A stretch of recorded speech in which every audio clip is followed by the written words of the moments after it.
তোমার চোখের তারায় বাঁচি মা। ভাত খেতে ভাত পাই না, আমরা গরিব।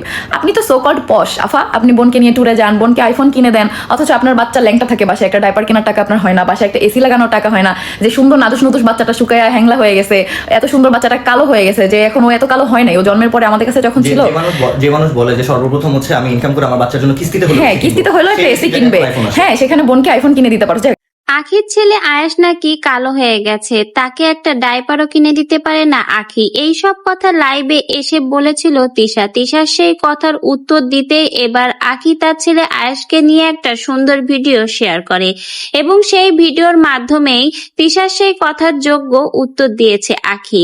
প্রথমেই বলে রাখি, আহাদের সংসার থেকে আখি চলে আসার পর কোর্টের মীমাংসা মতে আহাদকে প্রত্যেক মাসে 7,000 করে টাকা দিতে হবে তার ছেলে আয়াসের খরচের জন্য।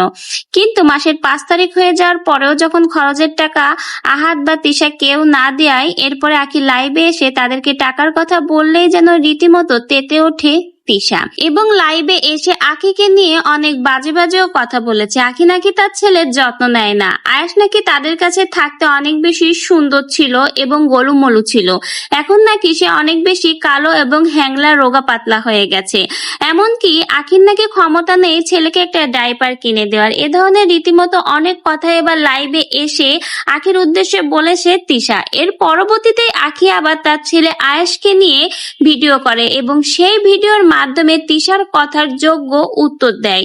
সেই ভিডিওতে আখি তার ক্যাপশনে লিখেছে, আমার বাচ্চা শুকায় যাক, কালা হইয়া যাক আমার বাচ্চা।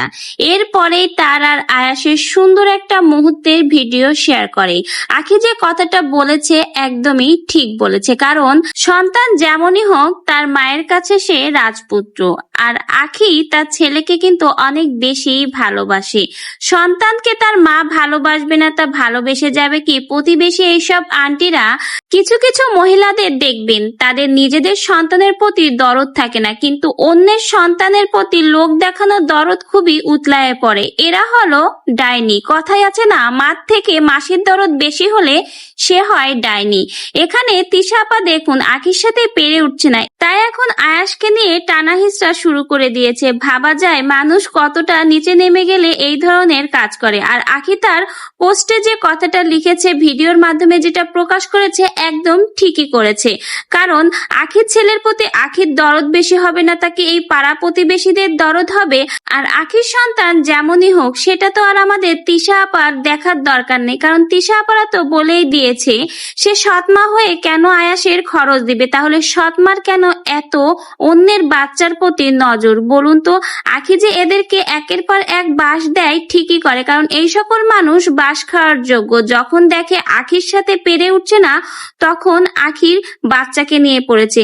আসলেই ঠিক করেছে আখি এই পোস্টটা দিয়ে, একেবারে তিশার মুখে ঝামা ঘষে দিয়ে।